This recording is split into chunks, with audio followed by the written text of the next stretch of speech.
All right, good afternoon and welcome to today's session of Imagine America Radio, our continuing Career College Exposition webinar series. My name is Lee Doubleday and I'm with the Imagine America Foundation. I'm excited about today's topic, exploring career-based education and careers, sponsored by the Refrigeration School, Inc. The Refrigeration School is located in Phoenix, Arizona, and is also a 20-year partner of the Imagine America Scholarship and Award programs, having provided admissions-based financial aid to more than 5,000 enrolling Imagine America students. If you'd like to learn more about our scholarship programs and how your students can apply for our scholarship to attend this institution, please visit our website, which is www.imagine-america.org. And we'll also be sending you a scholarship link with a PDF flyer after this call on how your 2023 high school seniors can apply for the scholarship. But since our beginning in 1999, Imagine America remains a leading sponsor of scholarship aid to enrolling high school students. However, our country faces a serious shortage in certified technicians. We hear from employers in virtually all sections of the country, desperately looking for qualified employees, so we need to do more. A partner in today's presentation, again, is Refrigeration School, Inc.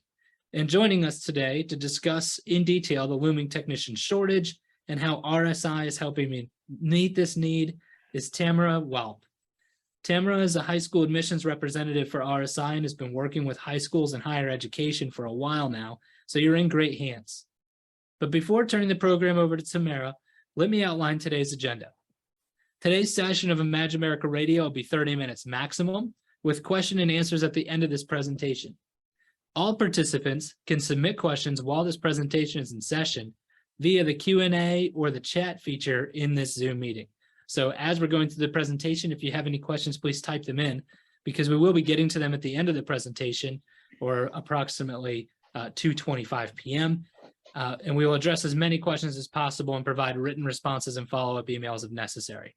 But we will have a hard close at 2:30 p.m. to be respectful of your time.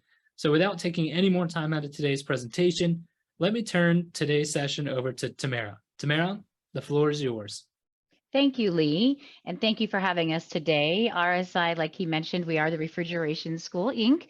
We've been around for over 60 years, and today we're here to kind of elaborate and talk more about the career-based education and careers in skilled trades and meeting the demand of the workforce out there.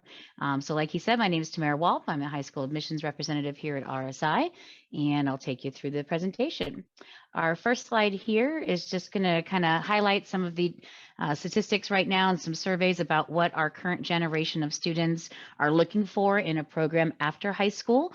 Our main goal is to reach students and provide them an opportunity to see what's available out there. Not everybody's suited for a four-year or a community college route. You've got some students that will go towards the military, and then we're kind of bridging that gap of the other students who maybe don't have a plan just yet, haven't really thought about anything, or maybe they know that they're more of a hands-on type learner and that some type of trade might be a better fit for them. So currently right now, we're seeing a huge shortage in electricians, welders, HVAC technicians, a lot of that, he mentioned technician, mechanical, that type of thing. So I believe the number's a little bit higher, but this last stat there was about 40,000 just here in the state of Arizona. So nationwide, that's a lot higher, and that's expected to continue to grow over the next several years because, again, we just don't have as many people out in the workforce that have been trained and ready to go.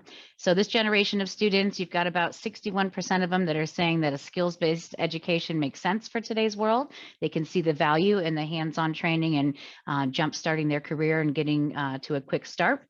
About 50% of them are saying they're looking and they're open to something different than a four-year path, hungry for some knowledge and something a little bit different than the traditional route. And then, of course, debt. We hear a lot about student loans recently in the news as well. And so these students are concerned about that. They don't want to graduate with a substantial amount of debt and be able to get a return on their investment pretty quickly. And that's typically something that trades can do for them. And then a lot of them are also looking to do something short shorter. So again, this is not to, take away from a traditional college route. I find that students I speak with already have a plan. They know what they're doing. There are different positions out there and career paths that need a degree. So there's definitely value in that. And then we've got our military world. And then, of course, we're just the additional side of things to help those students find a path that might be more of a hands-on and engaged learner. Next slide here. So our licensing, oh, it skipped ahead. Sorry about that. Licensing and memberships. We are accredited through the Commission of Career Schools and Colleges. That's great news for students because that means that we can accept the federal financial aid funds, both grants and student loans. We also have several additional scholarships, including our relationship there with Imagine America. So we're always looking to help our students in that route. And then we also have additional memberships, more than even what's on here, but that helps us. We've been around for a long time, and we've got a great reputation in the field. So having these different associations and memberships really helps us. We're part of the Arizona Private School Association, Mechanical Trade Contractors of Arizona, Refrigeration Service Engineers Society, Skills USA, Better Business Bureau, and the Arizona College Consortium. And then basically what we're able to do for you, you guys have students, you're out there in the schools, you meet with students one-on-one, meet with them in group settings, and sometimes you can easily identify the individuals that might be good at the trade or more of a hands-on type learner. And sometimes you can't because that kid just doesn't know what options they have out there. So that's really where we come in to present those options and get that out to the students. So we do an interactive senior presentation. We call it the Road to Success. Again, our goal matches the school goal where we just want students to have a plan of what they're going to do after they graduate from high school. So we promote the three main avenues or routes they can take. And again, that's the traditional education, that's the military, and then there's the trade and career type college schools. So we even go over supply and demand and really paint that picture of, you're about to embark on adulthood as you graduate from high school, and there's going to be some expectations there. There's a lot of bills that parents have been covering that now you're going to be responsible for at some point, and figuring out how you're going to pay that. So we do cover cost of living, and again, go over some of these high need, high demand fields and really help with that. So our primary target are seniors. We do absolutely talk to all students as well, because sometimes it's best to catch them early. Typically, we'll go out and present in economic government classes because usually all seniors are required to take that. Senior English. We can go into your CTE or your elective courses. Out here in Arizona, we have a large amount of construction, engineering type classes, welding, agriculture, and even if it's not, a trade or one that's specific to us, again, those are typically hands-on learners. So we go into all of those type of classrooms and help present to them about the road to success and give them those ideas.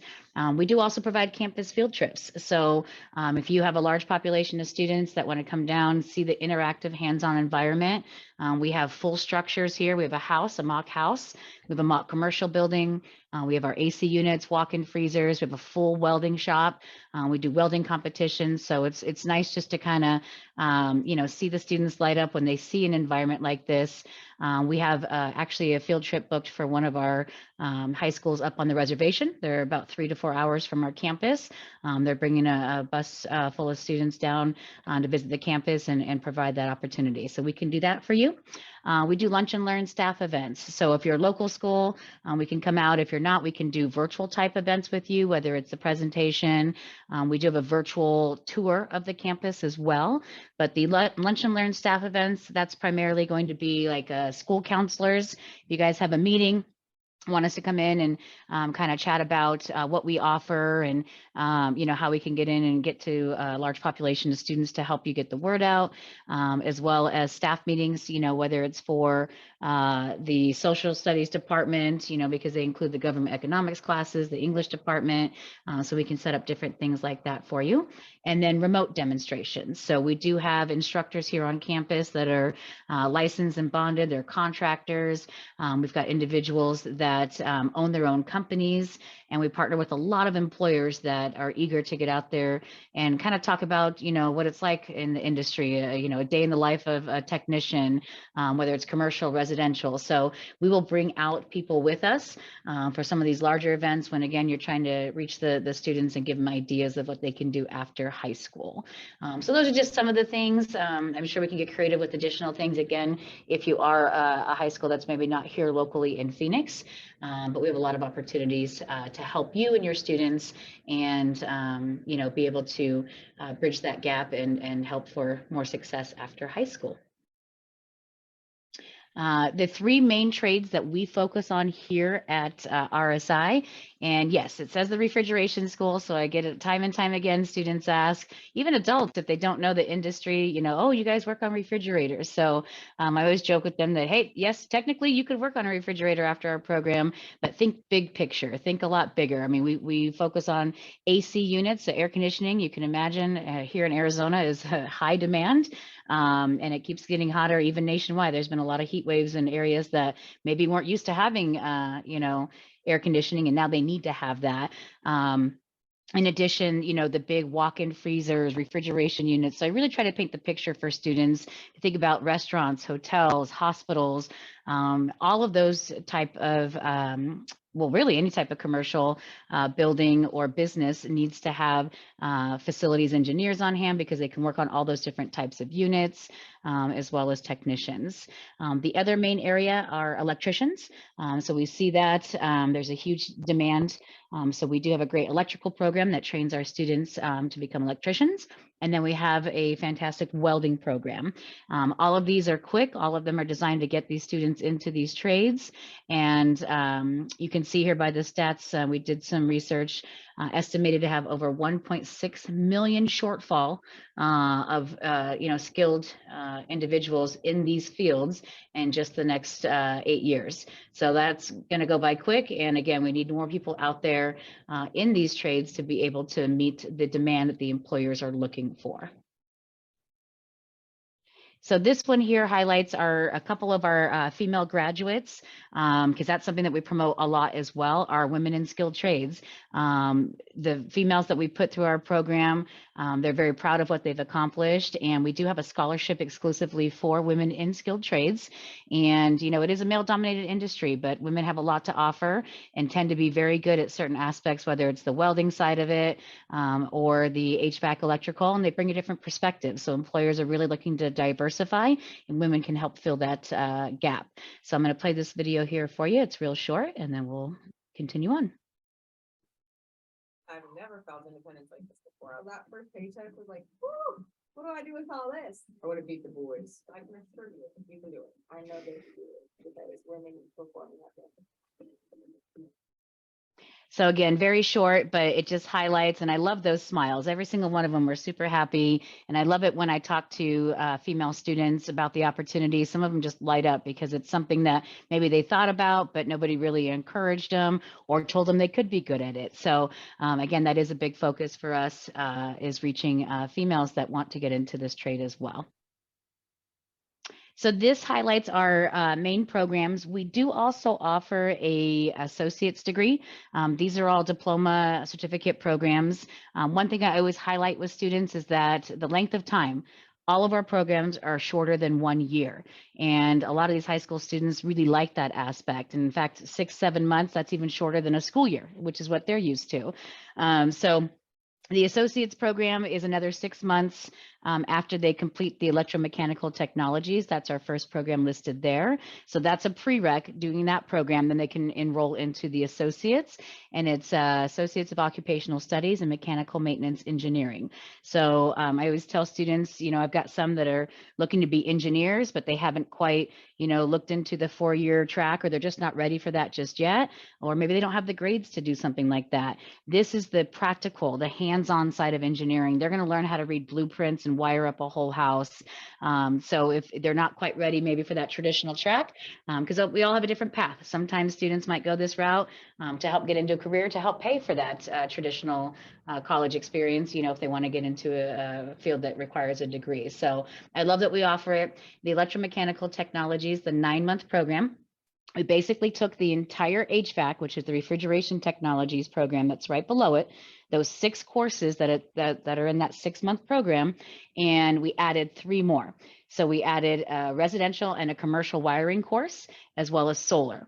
So that way, when they graduate from that program, they have the best of everything. They can be an entry-level electrician, they can do the HVAC refrigeration side of things, and they can even do solar. So it's the most well-rounded program. It is the program I usually promote the most when I'm talking to seniors, because for an extra 3 months, get that extra skill set, because employers really, really look at that. And we have some great employers that hire students directly out of that program, and all of them, of course, but they really do like that one. But some students maybe just don't want those extra electrical courses, and that's perfectly fine. They can do refrigeration technologies. It's a 6-month program. It's going to focus on all the HVAC refrigeration side of things. And then the reverse. Some students just want to be electrician. They don't want to learn the HVAC side of things, and that's fine as well. That one's a 7-month program. It does say here residential and commercial electrical training, but they also do industrial. They get into motors and phases and all that kind of stuff. So it really hones in on some more advanced electrical courses for them. And then, of course, our welding program, that's 7 months as well. And we do train on every aspect of welding. That way they can pick and choose what they like the best, because we find that some students are just naturally better at certain techniques than others. And then we let them kind of specialize towards the end. Another great thing about all of these programs listed here is you do not have to have any prior experience. So if you've never, picked up a welding rod, or you've never used a torch, that's perfectly fine. If you've never, seen an HVAC unit, chances are you've seen one, but if you've never worked on one, or electrical, again, we train from day one, and as though they have 0 experience. So if they have some, great, that's an advantage, but there's no experience required. And then the next slide here just kind of breaks them down a little bit more. So we combine the electromechanical and the refrigeration, because essentially they're the same program. It's just we added 3 more if they do the electromechanical.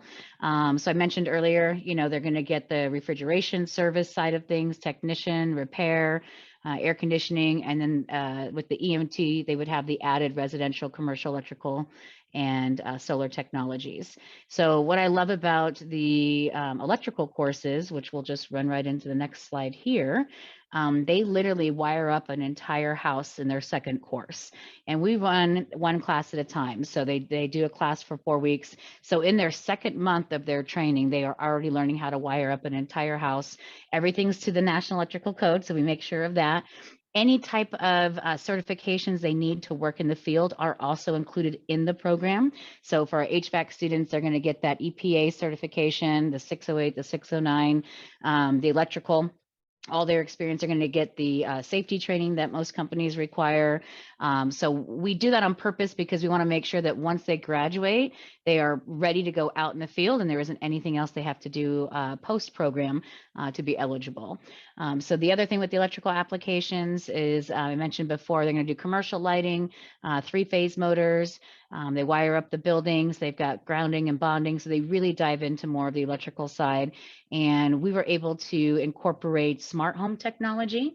That's something that recently we just added to our curriculum, as well as learning how to create and wire up electrical charging stations for electrical vehicles.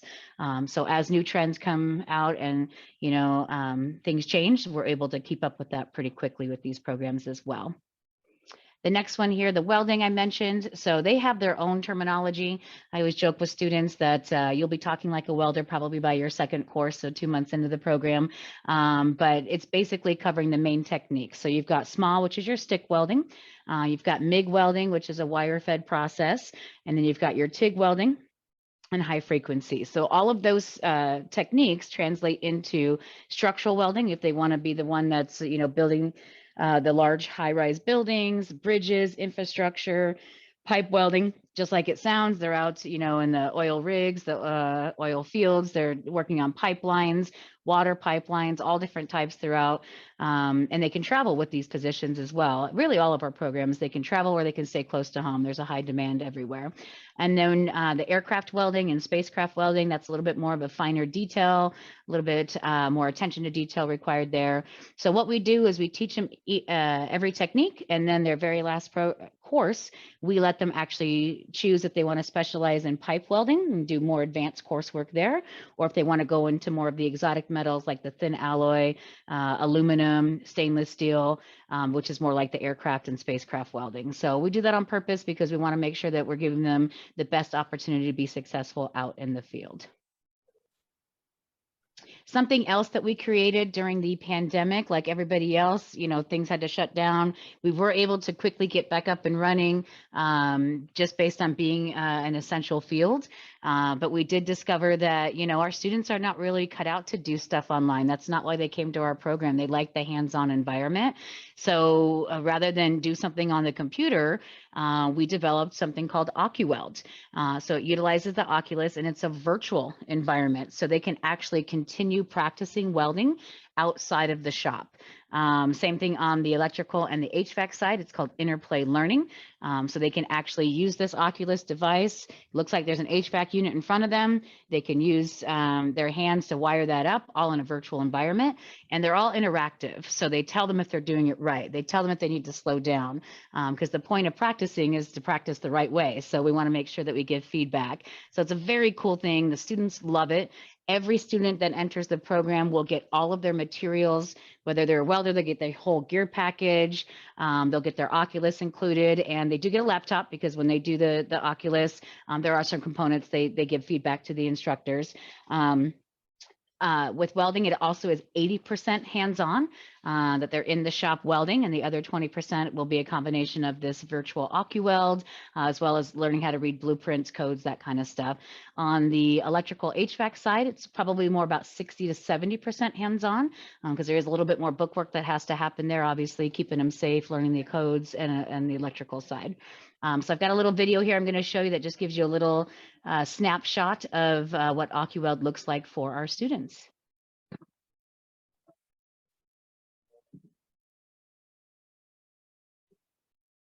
And I'm not sure if you guys are able to hear it. I'm not hearing anything on my side, but it does show you this is actually what it looks like when you put on those Oculus goggles.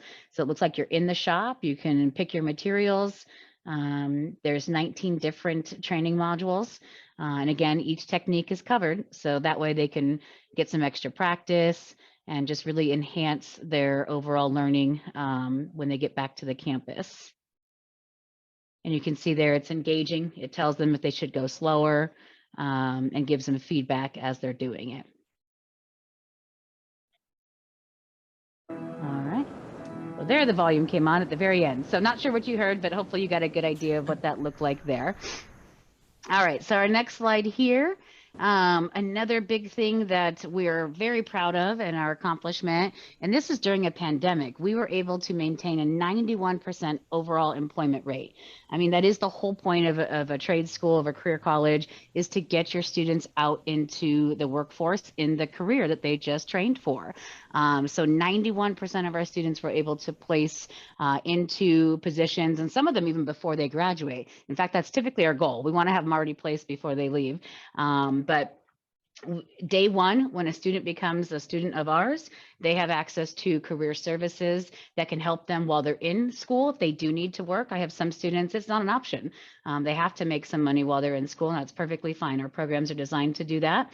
They don't have to work, great, or they can focus on their studies. But either way, we've got resources. We do have employers that hire students while they're in the program, and we do have some employers that prefer closer towards their graduation just because they know they've got those extra skill sets under their belt. But 91% overall employment rate, I like to put in perspective when I'm presenting to students in the classroom. Typically there's 20 to 30 of them. And so I have them look around and say, every single one of you would be employed with the exception of 2 or 3. So that really helps kind of paint that picture because that's what a 91% overall employment rate looks like.